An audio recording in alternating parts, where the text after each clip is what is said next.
ETV ప్రేక్షకులకి నమస్కారం. Triplex intelligence of శుభమస్తు కార్యక్రమానికి స్వాగతం. ఈనాడు శుభమస్తు కార్యక్రమంలోని గ్రహఫల మంచంలో గ్రహాల యొక్క స్థితిగతులు, వాటి యొక్క శుభాశుభ ఫలితాల గురించి పరిశీలిద్దాం. అలాగే ఈరోజు 12 రాసుల వారికి ఏ సంఖ్యలు కలిసి వస్తాయి, రంగుల యొక్క ప్రాధాన్యత, ఈరోజు జయవారం లేదా మంగళవారం కుజుడు యొక్క పరిపాలన పూర్తిగా ఉంటుంది. కుజ దోషాల నివృత్తికి సుబ్రహ్మణ్య స్వామి యొక్క అభిషేకాది పూజాది కార్యక్రమాలు ఉపకరిస్తాయి. మరి 12 రాసుల వారు శ్రీ సుబ్రహ్మణ్య స్వామిని ఎటువంటి ప్రక్రియలతో పూజించాలో పరిశీలిద్దాం. రుణ ఒత్తిళ్లు దూరం చేసుకోవటానికి ఎటువంటి విధి విధానాలు ఉపకరిస్తాయో అదృష్టం ఐశ్వర్యం అనేటువంటి శీర్షికలు తెలుసుకుందాం. అలాగే ప్రధానంగా ఈరోజు చేపట్టవలసినటువంటి కార్యక్రమాలు ఏమిటో కూడా పరిశీలిద్దాం. ముందుగా నేటి పంచాంగ వివరాలు. శ్రీ దుర్ముఖినామ సంవత్సరం పాల్గొన మాసం ఉత్తరాయణం శిష్య ఋతువు. ఈరోజు పాల్గొన బహుళ అమావాస్య. సామాన్య కార్యక్రమాలకి మాత్రమే పనికి వస్తుంది. వారం జయవారం లేదా మంగళవారం. ఈరోజు చేపట్టేటువంటి పుణ్య కార్యక్రమాలు, మంచి కార్యక్రమాలు, కుజ జపం, కందుల దానం, ఏకాదశ పూర్వక రుద్రాభిషేకం, సుబ్రహ్మణ్య స్వామికి చేసేటువంటి పూజాది కార్యక్రమాలు కుజుడు ద్వారా ఏర్పడేటువంటి అతి ప్రమాదాలను దూరం చేస్తుంది, ప్రశాంతతను పెంచుతుంది. ఈరోజు నక్షత్రం ఉత్తరాభాద్ర నక్షత్రం. ఈ ఉత్తరాభాద్ర నక్షత్రంలో ఈరోజు ఏ పాదంలో పుట్టినప్పటికీ పుట్టినటువంటి వారికి దోషం లేదు, శుభప్రదం. అలాగే ఈరోజు ఉత్తరాభాద్ర నక్షత్రంలో పుట్టేటువంటి వారికి శని యొక్క మహాదశతోటి ప్రారంభమవుతుంది. ప్రస్తుతం శని యొక్క స్థితి ధనస్సు క్షేత్ర స్థితి, కోదండ శని అంటాం. ఇది ఆధిపత్యత శుభుడైనప్పుడు, అనుకూల స్థితి ఉన్నప్పుడు మంచి యోగాన్ని స్థిరంగా కలిగించడంలో సమర్థత కలిగినటువంటి గ్రహం. ఇక గ్రహాల యొక్క స్థితిగతులను కనుక పరిశీలించినట్లయితే రవి, చంద్ర, శుక్రుల యొక్క స్థితి మీనక్షేత్రంలో, బుధ కుజుల యొక్క స్థితి మేషక్షేత్రంలో, బృహస్పతి యొక్క స్థితి కన్యాక్షేత్రంలో, రాహు యొక్క స్థితి సింహక్షేత్రంలో, కేతు యొక్క స్థితి కుంభక్షేత్రంలో ఈరోజు ఉన్నటువంటి గ్రహస్థితి. ఇక్కడ మీనంలో శుక్రుడికి ఉచ్చస్థితి ఉంది. అలాగే మేషక్షేత్రంలో కుజుడిది స్వక్షేత్ర స్థితి లేదా మూల త్రికోణ స్థితి. ఇది ఈ రోజు ఉన్నటువంటి గ్రహస్థితి. ఈ రోజు జయవారం లేదా మంగళవారం కుజుడు యొక్క పరిపాలన పూర్తిగా ఉంటుంది. కుజుడు ద్వారా ఏర్పడేటువంటి అతి ప్రమాదాలు దూరం చేసుకోవడానికి, ప్రశాంతత పెంచుకోవడానికి శ్రీ ఆంజనేయ స్వామి యొక్క ఆరాధన, స్మరణ ఉత్తమ ఫలితాన్ని కలిగిస్తాయి. ఇప్పుడు శుభమస్తు వీక్షిస్తున్నటువంటి ప్రేక్షకులందరికీ ఆంజనేయ స్వామి యొక్క కటాక్షం కలగాలని ప్రార్థిద్దాం.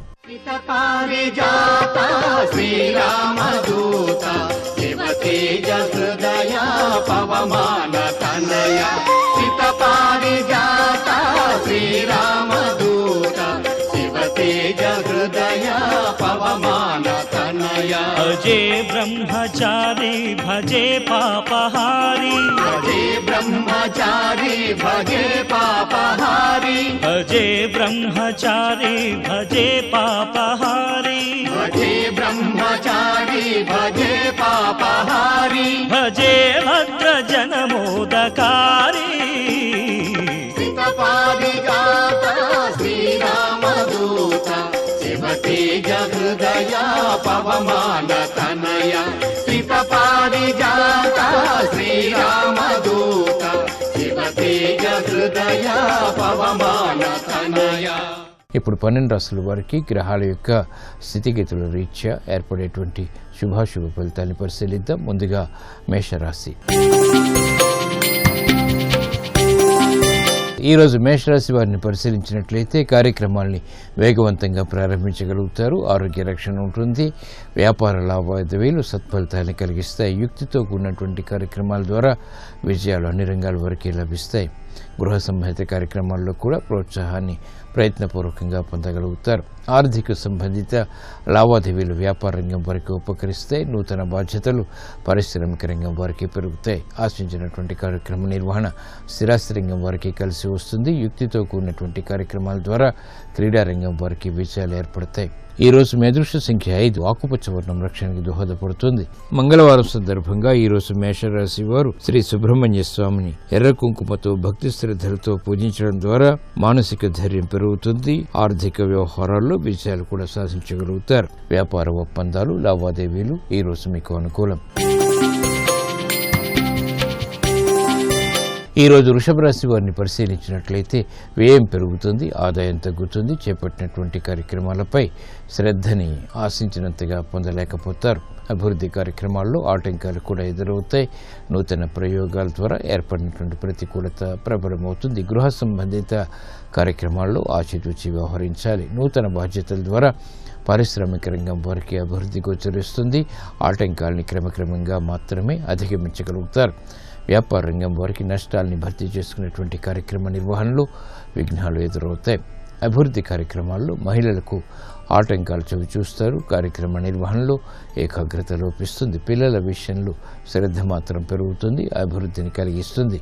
కార్యక్రమాన్ని వేగవంతంగా స్థిరాస్తి రంగం వారు పూర్తి చేయలేకపోతారు. అభివృద్ధికే చేపట్టినటువంటి కార్యక్రమాల్లో వ్యవసాయ రంగం వారికి ప్రతికూల పరిస్థితులు ఉంటాయి. ఈ రోజు మీ అదృష్ట సంఖ్య 9. ఎరుపు వర్ణం ధైర్యాన్ని కలిగిస్తుంది. మంగళవారం సందర్భంగా ఈ రోజు వృషభ రాశి వారు శ్రీ సుబ్రహ్మణ్య స్వామిని అక్షింతలతో భక్తి శ్రద్ధలతో పూజించడం ద్వారా శుభవార్తలు వింటారు. ఆర్థిక పరిస్థితి మెరుగవుతుంది. విదేశీ లావాదేవీలు, సంభాషణలు, ప్రక్రియలు ఈ రోజు మీకు అనుకూలం.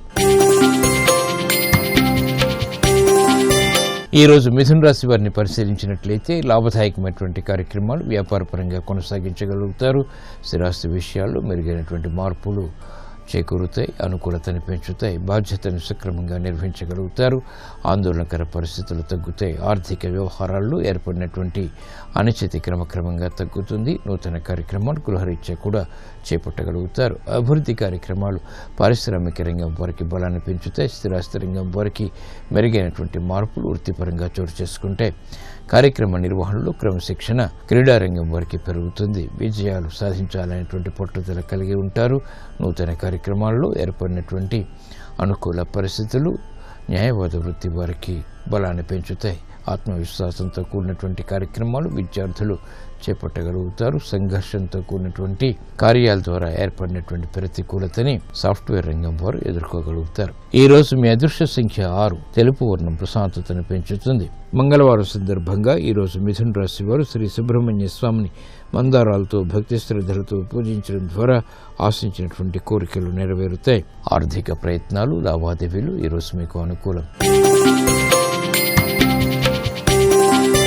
ఈ రోజు కర్కాటక రాశి వారిని పరిశీలించినట్లయితే నూతన కార్యక్రమాలు, బాధ్యతలు సక్రమంగా నిర్వహించగలుగుతారు. ఆత్మవిశ్వాసం పెరుగుతుంది. గతంలో చేసినటువంటి పొరపాట్లు సవరించుకోగలుగుతారు. అవమానకర సంఘటనల నుంచి బయటికి రాగలుగుతారు. అభివృద్ధి కార్యక్రమాల్ని క్రమక్రమంగా చేపట్టేటువంటి శక్తి సామర్థ్యాలు లభిస్తాయి. వ్యాపార రంగం వారికి నష్టాల్ని భర్తీ చేసుకునేటువంటి కార్యక్రమాలు ఉపకరిస్తాయి. పారిశ్రామిక రంగం వారికి బలం పెరుగుతుంది. ఆశాజనకమైనటువంటి వాతావరణం ఉద్యోగస్తులకి ఆత్మవిశ్వాసాన్ని పెంచుతుంది. బాధ్యతతో కూడినటువంటి కార్యక్రమాలు క్రీడారంగం వారికి విజయాన్ని తెచ్చిపెడతాయి. విభేదాల ద్వారా ఏర్పడినటువంటి ప్రతికూలత కార్మిక రంగం వారికి తగ్గుతుంది. వ్యవసాయ రంగం వారికి మెరుగైనటువంటి మార్పులు వృత్తిపరంగా చోటు చేసుకుంటాయి, బలాన్ని పెంచుతాయి. ఈ రోజు మీ అదృష్ట సంఖ్య 1. ఎరుపు వర్ణం ధైర్యాన్ని కలిగిస్తుంది. మంగళవారం సందర్భంగా ఈ రోజు కర్కాటక రాశి వారు శ్రీ సుబ్రహ్మణ్య స్వామిని ఆవు పాలతో భక్తి శ్రద్ధలతో అభిషేకించడం ద్వారా శుభ పరిణామాల్ని ఆహ్వానించగలుగుతారు. ప్రశాంతత పెరుగుతుంది. ఆర్థిక లావాదేవీలు, సంభాషణలు ఈ రోజు మీకు అనుకూలం. ఈ రోజు సింహరాశి వారిని పరిశీలించినట్లయితే ప్రయాణాల విషయంలో జాగ్రత్తలు వహించాలి. రాజకీయ వ్యవహారాల్లో చుక్కెదురు పరిస్థితులు తారసపడతాయి. నూతన కార్యక్రమాన్ని గృహరీత్యా ప్రారంభించగలుగుతారు. అపశృతులు ఉన్నప్పటికీ ఆధిక్యతతో కూడినటువంటి నిర్ణయాలు వృత్తిపరంగా తప్పనిసరి. కార్యక్రమాల్లో జాప్యాల్ని వెంటనే నివారించుకోలేకపోతారు. అభివృద్ధి కార్యక్రమాలు పారిశ్రామిక రంగం వారికి ఆనందాన్ని పెంచినప్పటికీ అనుకోని విఘ్నాలు కూడా వెనంటి ఉంటాయి. నూతన కార్యక్రమాల విషయంలో వ్యాపార రంగం వారు జాగ్రత్తతో కూడినటువంటి నిర్ణయాలు తీసుకోవాల్సినటువంటి ఆవశ్యకత ఉంటుంది. ప్రయాణాల విషయంలో మహిళలు జాగ్రత్తలు పాటించాలి. రాజకీయ వ్యవహారాల్లో రాజకీయ రంగం వారికి ప్రతికూల పరిస్థితులు ఉంటాయి. బాధ్యతతో కూడినటువంటి కార్యక్రమాలు ఉద్యోగస్తులకి సత్ఫలితాన్ని కలిగిస్తాయి. ఉన్నతికే చేపట్టేటువంటి కార్యక్రమాలు ప్రోత్సాహాన్ని కూడా పెంచుతాయి. ఆరోగ్యం పదిలం. ఈ రోజు మీ అదృష్ట సంఖ్య 9. ఎరుపు వర్ణం ధైర్యాన్ని కలిగిస్తుంది. మంగళవారం సందర్భంగా ఈ రోజు సింహరాశి వారు శ్రీ సుబ్రహ్మణ్య స్వామిని గులాబీలతో భక్తి శ్రద్ధలతో పూజించడం ద్వారా ఆశించినటువంటి కోరికలు నెరవేరుతాయి. వ్యాపార ఒప్పందాలు ఈ రోజు మీకు అనుకూలం. ఈ రోజు కన్యారాశి వారిని పరిశీలించినట్లయితే ఆకస్మిక అనుకూల మార్పులు ఆర్థికంగా వ్యాపారపరంగా కొనసాగుతాయి. సంబంధ బాంధవ్యాల విషయంలో ఏర్పడినటువంటి విభేదాలు తగ్గుతాయి. నూతన బాధ్యతల్ని ఆశించినంతగా పూర్తి చేయగలుగుతారు. అభివృద్ధి కార్యక్రమాల్లో గృహపరమైనటువంటి అంశాలు ఆనందాన్ని పెంచుతాయి. వ్యవహారాల్లో చుక్కెదురు పరిస్థితులను క్రమక్రమంగా ఎదుర్కోగలుగుతారు. అభివృద్ధికి చేసేటువంటి ప్రయత్నాలు పారిశ్రామిక రంగం వారికి లాభిస్తాయి. గతంలో కన్నా మెరుగైనటువంటి పరిస్థితులు వ్యాపార రంగం వారికి బలాన్ని, ఆత్మవిశ్వాసాన్ని పెంచుతాయి. విద్యార్థులు విద్యాపరమైనటువంటి నిర్ణయాల విషయంలో ఆచితూచి వ్యవహరించాలి. మహిళలకు ప్రోత్సాహం లభిస్తుంది, ప్రాధాన్యత పెరుగుతుంది. గుర్తింపుని పెంపొందింపు చేసేటువంటి కార్యక్రమాలు క్రీడారంగం వారికి ఉపకరిస్తాయి. ఆధ్యాత్మిక కార్యక్రమాలు ఆధ్యాత్మిక రంగం వారికి సంతృప్తిని పెంచుతాయి. ఈ రోజు మీ అదృష్ట సంఖ్య 3. పసుపు వర్ణం త్వరితగతిని శుభాన్ని కలిగిస్తుంది. మంగళవారం సందర్భంగా ఈ రోజు కన్యా రాశి వారు శ్రీ సుబ్రహ్మణ్య స్వామిని ఎర్రగన్నేరు పూలతో భక్తి శ్రద్ధలతో పూజించడం ద్వారా నూతన ఉత్సాహం పెరుగుతుంది, ఆర్థిక పరిస్థితి మెరుగవుతుంది. ఆరోగ్య పరీక్షలు ఈ రోజు మీకు మేలును కలిగిస్తాయి. ఈ రోజు తులారాశి వారిని పరిశీలించినట్లయితే రాజకీయ వ్యవహారాల్లో నెగ్గుకు రాగలుగుతారు. శత్రుభీతి తగ్గుతుంది. సంబంధ బాంధవ్యాల విషయంలో ఏర్పడినటువంటి పొరపాట్లు సవరించుకోగలుగుతారు. అభివృద్ధి కార్యక్రమాన్ని గృహరీత్యా ఆనందాన్ని పెంచుతాయి. మానసిక ధైర్యం పెరుగుతుంది. కార్యక్రమ నిర్వహణలో ఓర్పు, సహనం వంటివి ఉపకరిస్తాయి. ఆధ్యాత్మిక కార్యక్రమాల ద్వారా ఆధ్యాత్మిక రంగం వారికి ఆశించినటువంటి ప్రయోజనాలు లభిస్తాయి. క్రీడారంగం వారికి మెరుగైనటువంటి మార్పులు చోటు చేసుకుంటాయి. స్థిరాస్తి వ్యవహారాల్లో అవకతవకలు ఉన్నప్పటికీ ఆర్థిక వ్యవహారాల్లో మెరుగైనటువంటి మార్పుల్ని స్థిరాస్తి రంగం వారు పొందగలుగుతారు.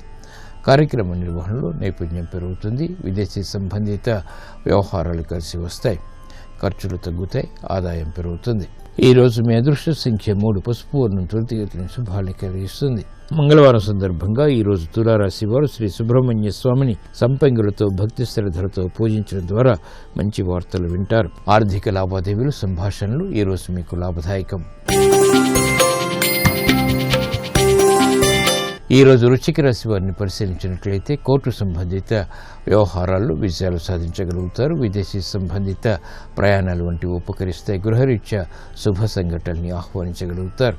మిత్రుల సహాయ సహకారాలు లభిస్తాయి. బంధుత్వ విషయాల్లో ఏర్పడినటువంటి ప్రతికూలత తగ్గుతుంది. కార్యాల్లో కార్యసిద్ధి ఏర్పడుతుంది. ఆశాజనకమైనటువంటి వాతావరణం ఆర్థికంగా సాఫ్ట్వేర్ రంగం వారికి లభిస్తుంది. విదేశీ సంబంధిత ప్రయాణాలు వంటివి ఉపకరిస్తాయి. కార్యక్రమాలను వేగవంతంగా పారిశ్రామిక రంగం వారు పూర్తి చేయగలుగుతారు. అలజడి పరిస్థితుల్ని వ్యాపార రంగం వారు అధిగమించగలుగుతారు. నూతన బాధ్యతలు వైద్య వృత్తి వారికి పెరుగుతాయి. సహనంతో కూడినటువంటి కార్యక్రమ నిర్వహణ విద్యార్థులకి తప్పనిసరి. ఈ రోజు మీ అదృష్ట సంఖ్య 1. ఎరుపు వర్ణం ధైర్యాన్ని కలిగిస్తుంది. మంగళవారం సందర్భంగా ఈ రోజు వృశ్చిక రాశి వారు శ్రీ సుబ్రహ్మణ్య స్వామిని గులాబీలతో భక్తి శ్రద్ధలతో పూజించడం ద్వారా ఆటంకాలు, విఘ్నాలు కనుమరుగవుతాయి. విజయాలు దగ్గరవుతాయి. సాహస నిర్ణయాలు ఈ రోజు మీకు అనుకూలం. ఈ రోజు ధనుసు రాశి వారిని పరిశీలించినట్లయితే కాలయాపంతో కూడినటువంటి కార్యాలలో విఘ్నాలను చవిచూస్తారు. అభివృద్ధి కార్యక్రమాల్లో ఆటంకాలు కూడా ఎదురవుతాయి. మానసిక సంఘర్షణ పెరుగుతుంది. వ్యయం పెరుగుతుంది. ఆదాయం తగ్గుతుంది. కార్యక్రమ నిర్వహణలో నైపుణ్యం ఉన్నప్పటికీ గుర్తింపు లోపిస్తుంది. వేగవంతమైనటువంటి నిర్ణయాల ద్వారా సమస్యలు ఎదురవుతాయి కాబట్టి జాగ్రత్తలు వహించాలి. పారిశ్రామిక రంగం వారు ఆర్థిక విషయాల్లో ఆచితూచి వ్యవహరించాలి. వ్యాపార రంగం వారికి నూతన సమస్యలు వెలుగులోకి వస్తాయి. దైనందిన కార్యక్రమాలని క్రీడారంగం వారు సజావుగా పూర్తి చేయలేకపోతారు. అభివృద్ధి కార్యక్రమాల్లో ఆటంకాలు క్రీడారంగం వారికి పెరుగుతాయి. నూతన బాధ్యతలు న్యాయవాద వృత్తి వారు స్వీకరించాల్సినటువంటి ఆవశ్యకత ఉంటుంది. ఈ రోజు మీ అదృష్ట సంఖ్య 9. ఎరుపు వర్ణం ధైర్యాన్ని కలిగిస్తుంది. మంగళవారం సందర్భంగా ఈ రోజు ధనుసు రాశి వారు శ్రీ సుబ్రహ్మణ్య స్వామిని కనకాంబరాలతో భక్తి శ్రద్ధలతో పూజించడం ద్వారా శుభవార్తలు వింటారు. ప్రశాంతత పెరుగుతుంది. రుణ ప్రయత్నాలు ఈ రోజు మీకు అనుకూలం. ఈ రోజు మకర రాశి వారిని పరిశీలించినట్లయితే సంతోష వార్తలు వింటారు. గృహ సంబంధిత కార్యక్రమాల్లో ప్రోత్సాహం లభిస్తుంది. విద్యా సంబంధిత విజయాలు కూడా సాధించగలుగుతారు. విదేశీ సంబంధిత లావాదేవీలు యోగిస్తాయి. విదేశీ సంబంధిత ప్రయాణాలు కూడా కలిసి వస్తాయి. సంభాషణల ద్వారా ఏర్పడినటువంటి ప్రతికూల పరిస్థితులు అనుకూలంగా మరల్చుకోగలుగుతారు. ఆధ్యాత్మిక బలం పెరుగుతుంది. కార్యక్రమాలను వేగవంతంగా పారిశ్రామిక రంగం వారు ప్రారంభించగలుగుతారు. అభివృద్ధి కార్యక్రమాల్లో వ్యాపార రంగం వారికి ఆటంకాలు తొలగిపోతాయి. నూతన బాధ్యతలు శ్రేణీ రంగం వారికి పెరుగుతాయి. కార్యక్రమ నిర్వహణలో నైపుణ్యాన్ని క్రమశిక్షణతో పొందగలుగుతారు. క్రీడారంగం వారికి అనుకూలం. వ్యవసాయ రంగం వారికి ప్రతికూల పరిస్థితులు తగ్గుతాయి. ఈ రోజు మీ అదృష్ట సంఖ్య 9. ఎరుపు వర్ణం ధైర్యాన్ని కలిగిస్తుంది. మంగళవారం సందర్భంగా ఈ రోజు మకర రాశి వారు శ్రీ సుబ్రహ్మణ్య స్వామిని చామంతులతో భక్తి శ్రద్ధలతో పూజించడం ద్వారా అదృష్ట సంఘటనని ఆహ్వానించగలుగుతారు. ఆధ్యాత్మిక కార్యక్రమాలు ఈ రోజు మీకు అనుకూలం. ఈ రోజు కుంభరాశి వారిని పరిశీలించినట్లయితే క్రమశిక్షణతో కూడినటువంటి కార్యక్రమాలు ఆర్థికంగా కలిసి వస్తాయి. ఉద్యోగ సంబంధిత కార్యక్రమాల్లో ప్రశాంతతను పెంపొందింపు చేసుకోగలుగుతారు. గుర్తింపు లభిస్తుంది. నూతన గృహ సంబంధిత కార్యక్రమాలు కలిసి వస్తాయి. ఆధ్యాత్మిక కార్యక్రమాలు కూడా లభిస్తాయి. సంతోష వార్తలు వింటారు. సంబంధ బాంధవ్యాలు మెరుగవుతాయి. ఆర్థిక వ్యవహారాలు సాఫ్ట్వేర్ రంగం వారికి లాభిస్తాయి. నూతన ఒప్పందాలు వ్యాపార రంగం వారికి కలిసి వస్తాయి. సంఘర్షణతో కూడినటువంటి కార్యక్రమాల ద్వారా ఏర్పడినటువంటి విభేదాలు స్థిరాస్తి రంగం వారికి తగ్గుతాయి. కార్యక్రమాలను వేగవంతంగా పూర్తి చేసేటువంటి ప్రక్రియ వ్యాపార రంగం వారికి కలిసి వస్తుంది. ఆధ్యాత్మిక కార్యక్రమాలు ఆధ్యాత్మిక రంగం వారికి లాభిస్తాయి. ఈ రోజు మీ అదృష్ట సంఖ్య 2. తెలుపు వర్ణం ప్రశాంతతను పెంచుతుంది. మంగళవారం సందర్భంగా ఈ రోజు కుంభరాశి వారు శ్రీ సుబ్రహ్మణ్య స్వామిని ఎర్రటి పుష్పాలతో భక్తి శ్రద్ధలతో పూజించడం ద్వారా ఉద్యోగ విజయాలు సిద్ధిస్తాయి. వ్యాపార అభివృద్ధి గోచరిస్తుంది. ఆర్థిక లావాదేవీలు సంభాషణలు ఈ రోజు మీకు అనుకూలం. ఈ రోజు మీనరాశి వారిని పరిశీలించినట్లయితే ఆర్థిక వ్యవహారాలు లాభిస్తాయి. సంబంధ బాంధవ్యాలు మెరుగవుతాయి. పిల్లల ద్వారా ఆనందం లభిస్తుంది. నూతన కార్యక్రమాలు గృహరీత్యా చేపట్టగలుగుతారు. విదేశీ సంబంధిత ప్రయాణాల వంటివి ఉపకరిస్తాయి. విద్యా సంబంధిత విషయాల్లో విజయాలు కూడా సాధించగలుగుతారు. శుభ పరిణామాలు గృహపరంగా చోటు చేసుకుంటాయి. కార్యక్రమ నిర్వహణలో న్యాయవాద వృత్తి వారికి అనుకూల పరిస్థితులు ఉంటాయి. చేపట్టినటువంటి కార్యక్రమాలపై వైద్య వృత్తి వారికి అవగాహన కొనసాగుతుంది. ఆర్థిక లావాదేవీలు స్థిరాస్తి రంగం వారికి మేలును కలిగిస్తాయి. అభివృద్ధి కార్యక్రమాల్లో వ్యవసాయ రంగం వారికి ప్రోత్సాహం లభిస్తుంది. ఈ రోజు మీ అదృష్ట సంఖ్య 5. ఆకుపచ్చ వర్ణం రక్షణకి దోహదపడుతుంది. మంగళవారం సందర్భంగా ఈ రోజు మీనరాశి వారు శ్రీ సుబ్రహ్మణ్య స్వామిని కనకాంబరాలతో భక్తి శ్రద్ధలతో పూజించడం ద్వారా విశేష ప్రజ్ఞతో కూడినటువంటి కార్యక్రమాల ద్వారా విజయాలు సిద్ధిస్తాయి. ఆనందాన్ని కలిగిస్తాయి. వ్యాపార ఒప్పందాలు ఈ రోజు మీకు అనుకూలం.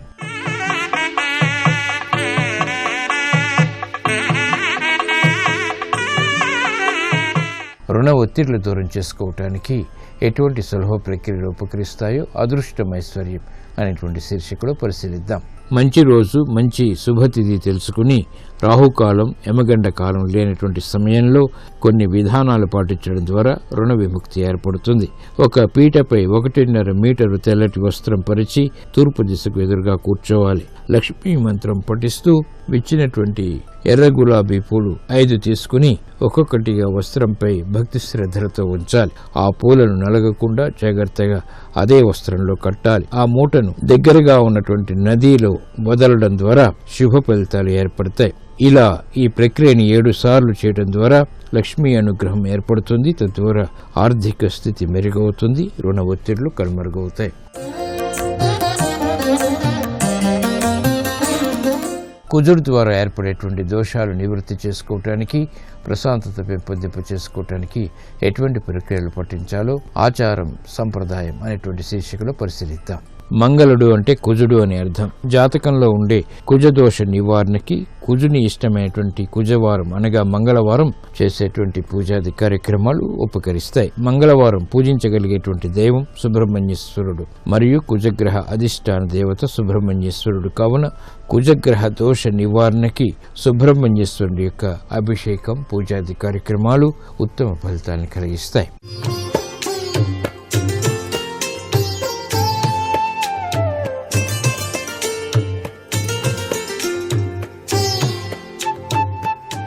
XXX డిటర్జెంట్ సోప్ శుభమస్తు కార్యక్రమంలో గృహబలం అంశానికి స్వాగతం.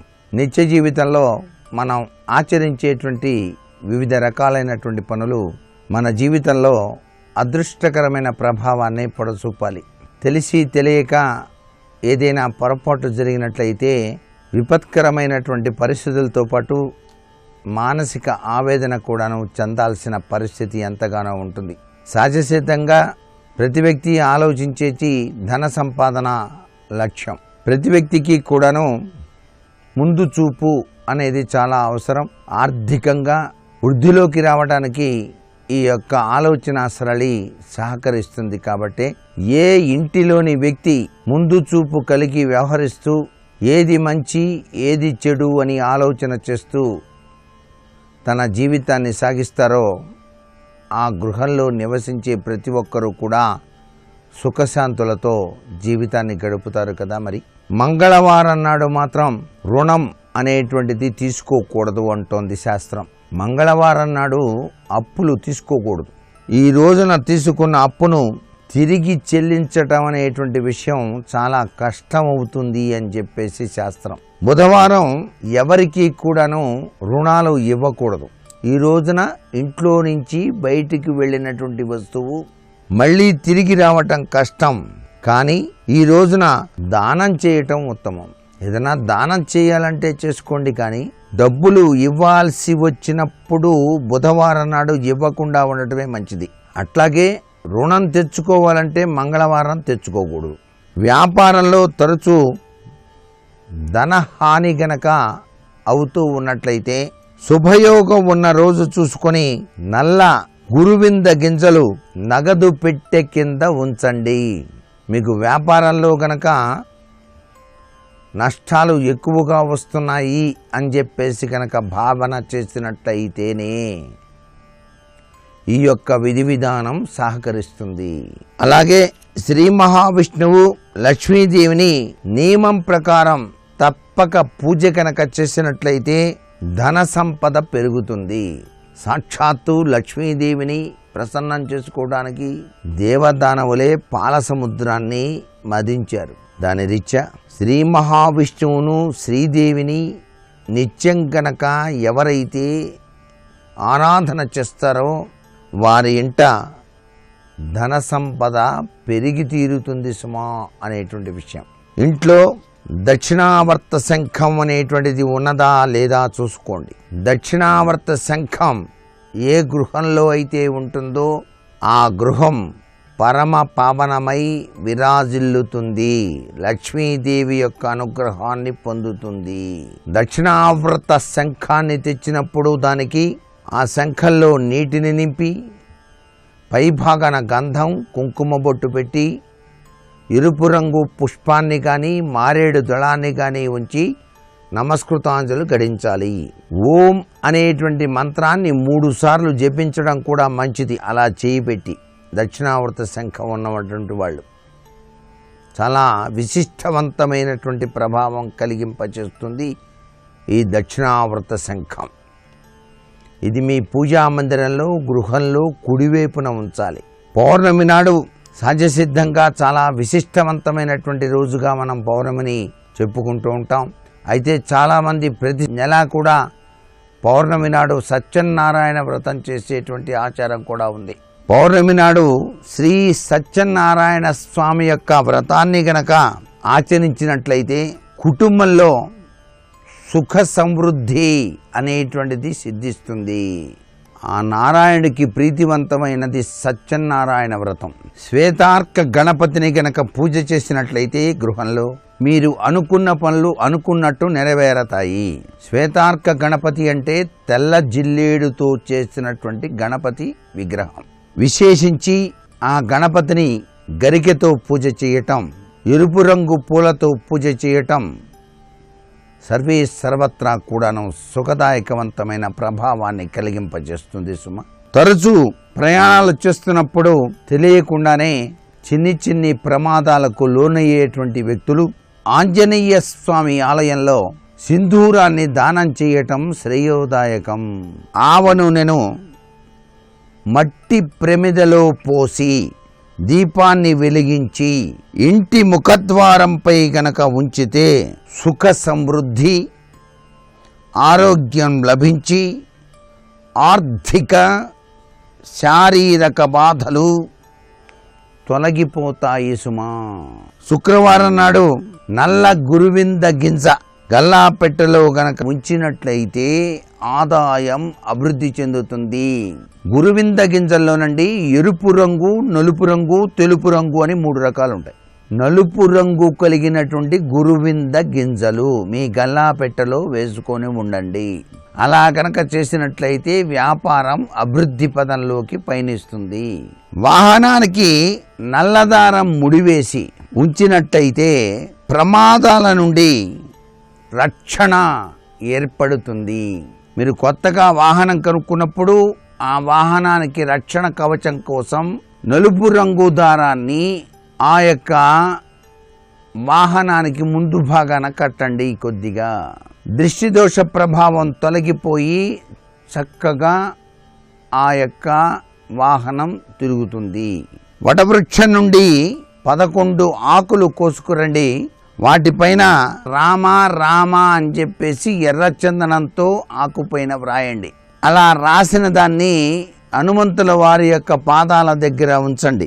ఇలా 11 వారాలు గనక మంగళవారాలు గనక చేస్తే శుభ ఫలితాలు వెనువెంటనే కలిగి తీరుతాయి సుమా అంటోంది వాస్తుశాస్త్రం.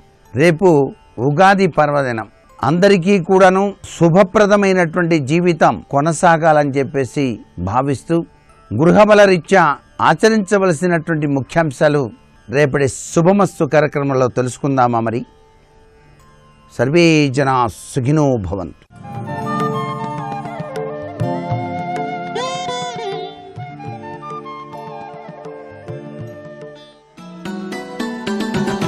गोवर्धनोद्धार गोपरिपाल गोपाल कृष्ण हरे गोपिकलोला गोपाल बाल गोपाल कृष्ण हरे देवकी नन्दन देवादिदेव गोपाल कृष्ण हरे वसुदेवनन्दन श्रीवासुदेव गोपाल कृष्ण हरे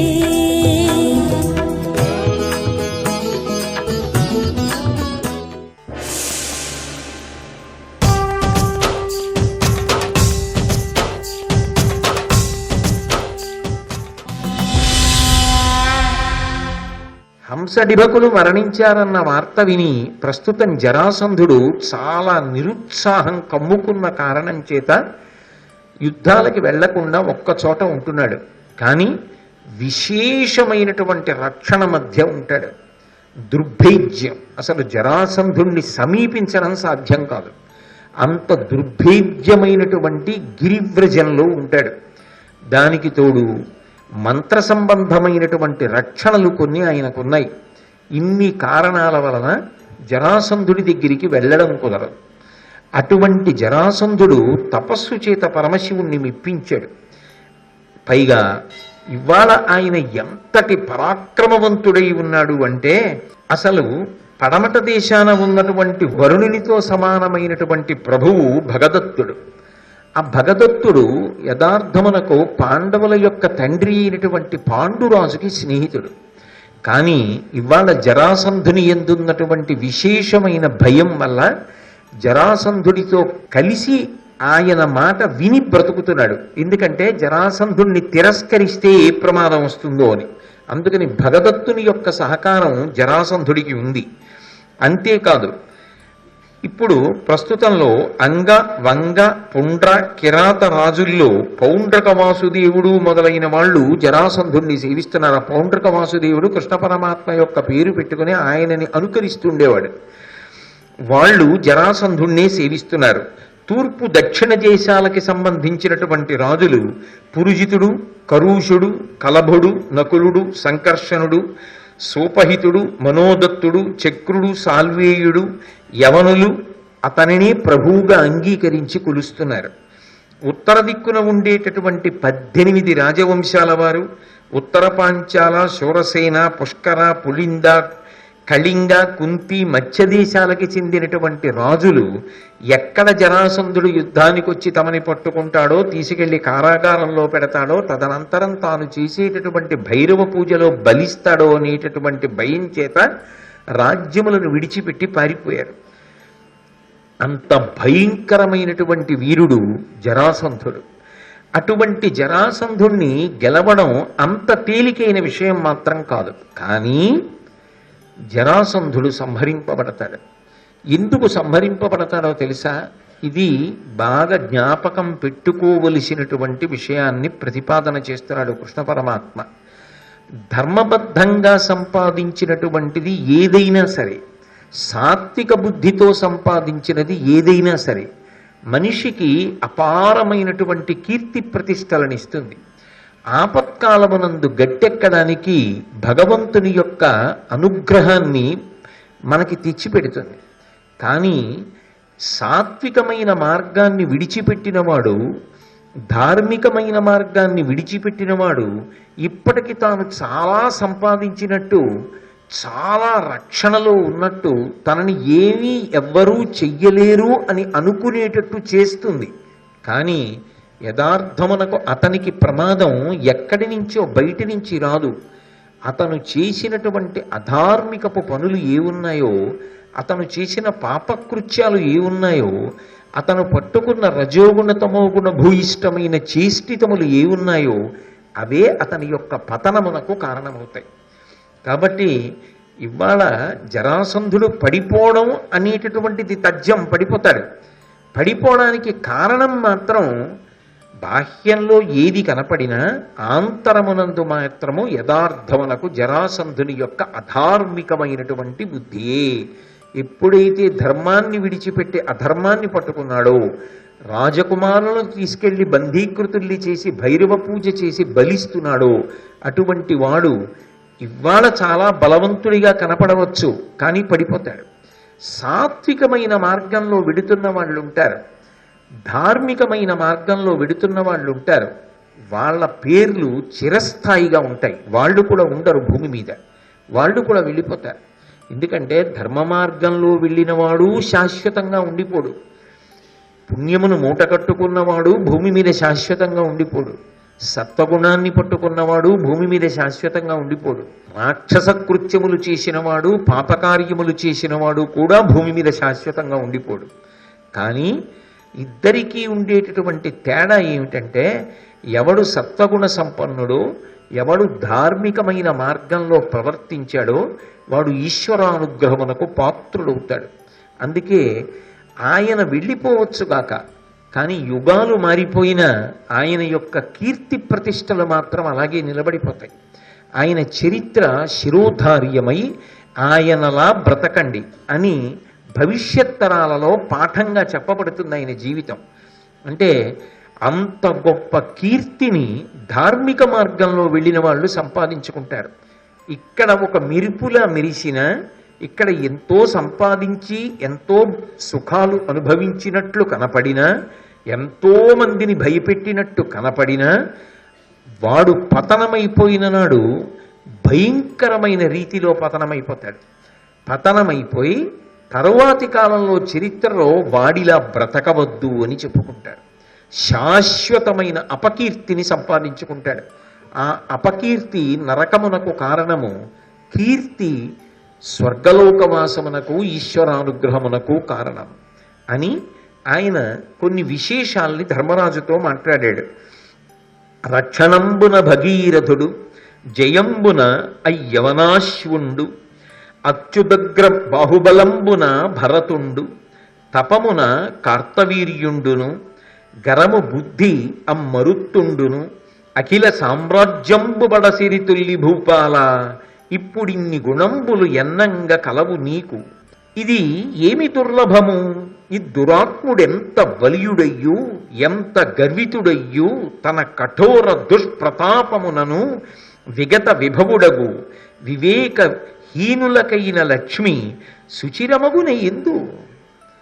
అద్భుతమైనటువంటి పద్యం. నిజానికి నాకైతే అనిపిస్తుంది ఇది ప్రతి ఇంట్లోనూ తల్లిదండ్రులు పిల్లలకి చెప్పవలసినటువంటి పద్యం. భారతదేశంలో ఆ ధార్మిక స్రవంతి అలాగే కొనసాగాలి అంటే అందరూ తెలుసుకోవలసినటువంటి పద్యం. కృష్ణ పరమాత్మ అంటాడు, రక్షణంబున భగీరథుడు. భగీరథుడు నిజానికి హాయిగా రాజ్యం చేసుకోవచ్చు. ఎప్పటి సగరులు, సగర చక్రవర్తి యొక్క కుమారులు. వాళ్ళేదో ఉద్ధతితో కూడుకున్నటువంటి పని చేసి గుర్రం కనపడిందా కదా అని కపిల మహర్షి అపహరించాడని ఆయన మీదకి చేతిలో ఉన్న గుణపాలు, కర్రలు, నాగళ్ళు మొదలైనవి పట్టుకుని వెళ్ళారు. ఆయన రోషేణ మహతావిష్టో హుంకారమకరోత్తథ తస్య కోపాగ్నినా దగ్ధ. ఆయన ఎప్పుడైతే ఒక్కసారి హుం అన్నాడో కపిల మహర్షి, భస్మరాశీకృత సర్వే కాకుచ్చ సగరాత్మజాహ అంటారు రామాయణంలో. మహాత్ముల యొక్క ఆగ్రహం అలా ఉంటుంది. కపిల మహర్షి ఒక్కసారి హోం అనేసరికి 60,000 మంది సగరులు బూది కుప్పలైపోయారు. ఆ సగరుల్ని ఉద్ధరించాలని అసమంజసుడు ప్రయత్నించాడు. అసమంజసుడు రాజ్య బహిష్కారం పొందాడు. అంశుమంతుడు ప్రయత్నించాడు. అంశుమంతుడి కొడుకు దిలీపుడు ప్రయత్నించాడు. కొన్ని వేల సంవత్సరములు పరిపాలించి ప్రయత్నించినా కూడా తమ యొక్క ప్రపితరులను ఉన్నతి పొంది ఊర్ధ్వలోకవాసమునకు అర్హత పొందేటట్టుగా చేయలేకపోయారు. కానీ భగీరథుడు హాయిగా రాజ్యం చేసుకోవడానికి తగిన అవకాశం ఉన్నవాడు రాజ్యాన్ని విడిచిపెట్టి, అయ్యో మా వంశంలో కొంతమంది అలా పడిపోయి ఉన్నారు బూది కుప్పలై, వాళ్ళని ఉద్ధరించాలని గోకర్ణం వచ్చి కొన్ని వేల సంవత్సరములు తపస్సు చేశాడు. అంత తపస్సు చేస్తే బ్రహ్మగారు ప్రత్యక్షమై, గంగావతరణం జరిగితే ఈ భూమి పట్టలేదయా, అందుకని చెప్పి ఒక్క పరమశివుడు తప్ప పట్టగలిగిన వాడు లేడు, కాబట్టి గంగాయా పతనం రాజన్ పృథివీన సహిష్యతి తాం వై ధారయితుం వీరనాన్యం పశ్యామి శూలినః. ఒక్క శివుడు వినా గంగావతరణం జరిగితే పట్టగలిగిన వాడు లేడు. ఆ శివుణ్ణి ప్రార్థించమన్నాడు. కాలి బొటనవేలిని మీద నిలబడి పంచాగ్నిహోత్ర తపస్సు, 4 వైపుల అగ్నిహోత్రాన్ని పెట్టుకుని సూర్యుడిని చూస్తూ తపస్సు చేశాడు. చేస్తే అప్పుడు ప్రీతస్తేహం నరశ్రేష్ఠ కరిష్యామి తవాప్రియం శిరసా ధారయిష్యామి శైలరాజసుతామహం. నువ్వు చేసినటువంటి తపస్సు చేత ప్రీతి పొందాను. నేను గంగావతరణం జరిగితే నా తల మీద గంగని పట్టి భూమి దెబ్బ తినకుండా విడిచిపెడతానని పరమశివుడు అనుగ్రహించాడు. మహానుభావుడు రాజ్యసుఖాలన్నీ విడిచిపెట్టి మంత్రులకు రాజ్యం అప్పగించి కొన్ని వేల సంవత్సరములు తపస్సు చేసి ఆకాశంలో ప్రవహిస్తున్నటువంటి గంగకి మందాకిని అని పేరు. ఆ మందాకిని భగీరథుడి కారణంగా భూమి మీదకి వచ్చింది కాబట్టి భాగీరథి అని పేరు. అదే గంగ 60,000 మంది సగర చక్రవర్తుల యొక్క బూది కుప్పల్ని తడిపి ఉద్ధరించి ఉన్నతలోకవాసమును కల్పించడానికి కారణమైంది కాబట్టి పాతాళలోకంలో ప్రవహించినటువంటి గంగకి భోగవతి అని పేరు. భగీరథుడు జీవితమంతా దేనికోసం ఉపయోగించాడు అంటే, తనకి ముందెప్పుడో చనిపోయినటువంటి ప్రపితరులని రక్షించడానికి, వాళ్ళకి కనీసం ఉదకం కూడా అందలేదు కాబట్టి వాళ్ళని ఉత్తీర్ణులు చేయడానికి ప్రయత్నించాడు.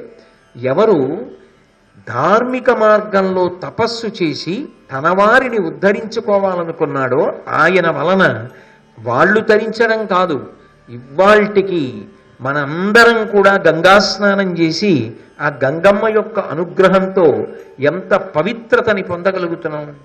కాబట్టి గంగ దగ్గరికి వెళ్ళేటప్పటికి ఎవరు జ్ఞాపకానికి వస్తారు? భగీరథుడు జ్ఞాపకానికి వస్తాడు. భాగీరథి అని సంకల్పం చేస్తాం.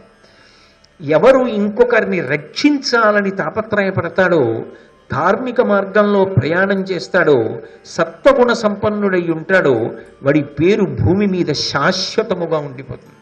ఒక నదితో భగీరథుడు తాదాత్మ్యత పొందాడు. ఆ నది భాగీరథి అని పిలవబడింది. అలాగే జయంబున యవనాశ్వుడు. మహారాజులు తమ ప్రతాపాన్ని చూపించి ధార్మిక మార్గములో రాజ్యములను విస్తరిస్తారు.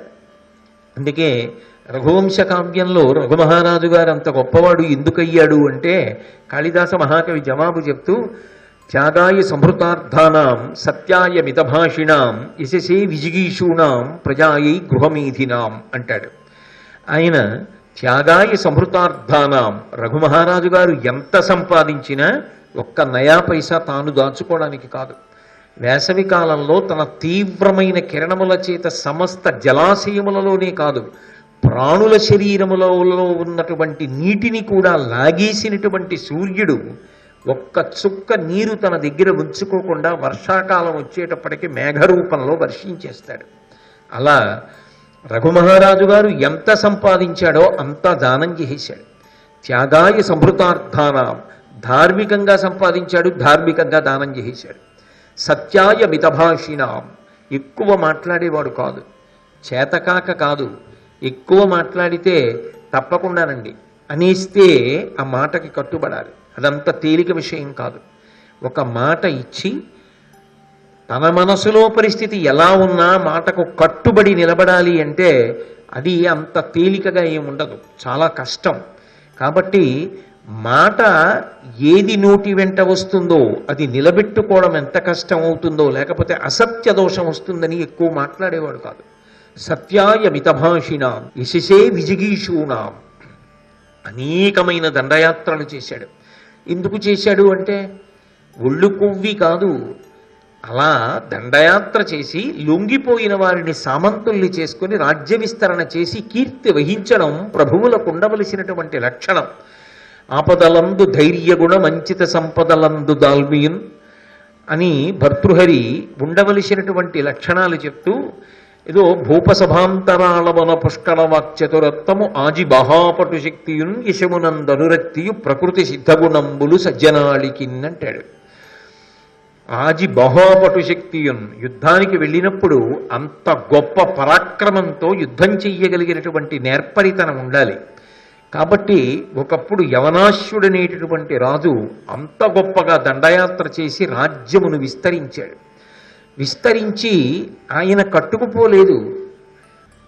ఎప్పుడు వైరాగ్యమును పొందాలో అప్పుడు వైరాగ్యమును పొంది తపస్సు చేసి ఊర్ధ్వలోకములు పొందాడు. ఆ యవనాశ్యుని కథ ప్రపంచంలో శాశ్వతత్వమును పొందింది కదా ధర్మరాజా. అచ్యుదగ్ర బాహుబలంబున భరతుండు, భరతవంశమని పిలుస్తారు కదా. అపారమైనటువంటి బాహుపరాక్రమంలో మహానుభావుడు భరతుడు. తపమున కార్తవీర్యుండు, దత్తాత్రేయుల వారి యొక్క అనుగ్రహంతో కార్తవీర్యార్జునుడు ఎంతటి శౌర్యాన్ని సంపాదించుకున్నాడో, ఎంతటి పరాక్రమవంతుడయ్యాడో. ఒకప్పుడు నర్మదా నది ప్రవాహాన్నంతటినీ తన 1000 చేతులు అడ్డుపెట్టి ఆపేస్తే ప్రవాహం అంతా వెనక్కి వెళ్ళిపోయి పైకెక్కేసి సైకతలింగాన్ని రావణాసురుడు పూజ చేస్తుంటే ఆ ప్రవాహ వేగంలో సైకతలింగం కొట్టుకుపోయింది. కోపం వచ్చిన రావణాసురుడు కార్తవీర్యార్జునుడి మీదకి యుద్ధానికి వస్తే ఒక్క దెబ్బ కొట్టి తీసుకెళ్లి కారాగారంలో పారేశాడు. మళ్ళీ బ్రహ్మగారు వాళ్ళు వచ్చి విడిపించవలసి వచ్చింది రావణాసురుణ్ణి.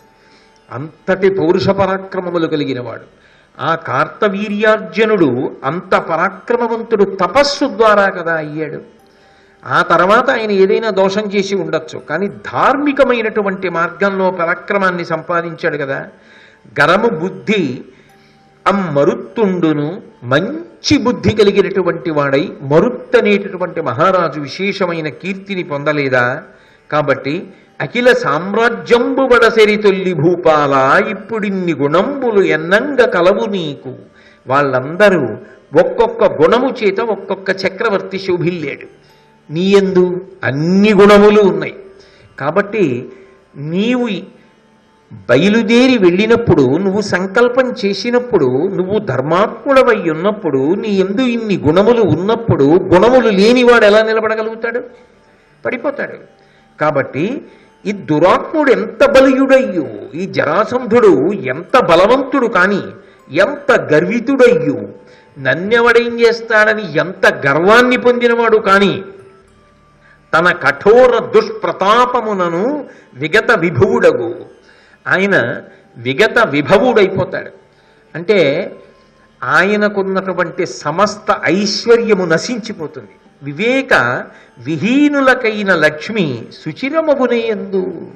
వివేకం లేనివాడికి ఏది సత్యము, ఏది అసత్యము, ఏది పుణ్యము, ఏది పాపము, ఏది సత్తు, ఏది అసత్తు తెలుసుకునేటటువంటి ప్రయత్నం చెయ్యనటువంటి వాడికి ఐశ్వర్యం స్థిరంగా నిలబడుతుందా?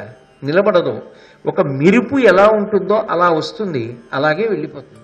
ఎవరి యందు ఐశ్వర్యము శాశ్వతత్వాన్ని పొందుతుంది అంటే ఎవరు ధర్మ మార్గంలో ఉంటాడో వాడి ఐశ్వర్యము ద్విగుణీకృతమవుతుంది. వాడి ఐశ్వర్యము చెక్కు చెదరకుండా నిలబడుతుంది. ఐశ్వర్యమునకు కానీ భగవంతుడిచ్చినటువంటి ఏ విభూతి అయినా ప్రకాశించడానికి కానీ కారణం ఏది అంటే ఆయన పట్టుకున్నటువంటి ధర్మమే ఆయనకు శ్రీరామరక్ష.